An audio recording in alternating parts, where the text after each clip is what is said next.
When I was a young girl, I was very much a tomboy. I was raised with a mom and dad who loved me. I had a great home. We didn't know Jesus, but we believed in God. And I always loved Jesus, but I just didn't know much about that. My parents really weren't born again. And my dad worked faithfully. My mom was a stay-at-home mom. So I had a really good home, considering what you think might be abusive, and to be able to turn out in all the bad things I turned out in. You would think that I would have had a really bad home. My mom and dad loved me. Growing up as a little girl, I was the oldest of three.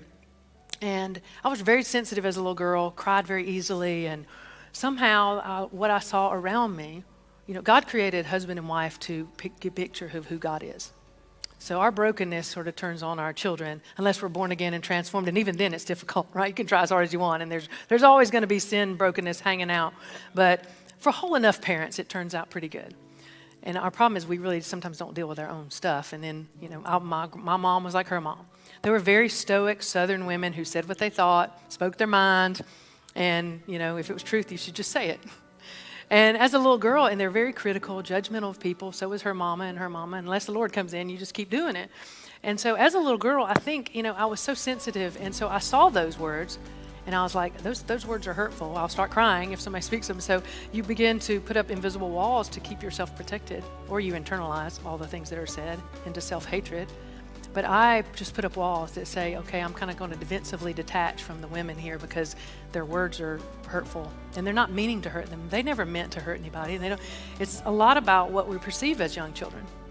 Our personalities, how we are, we don't really know. It's just about perception. Sometimes it's very real abuse. Sometimes it's just the perception of a young child. And so in that, you could see how I was very much a tomboy growing up.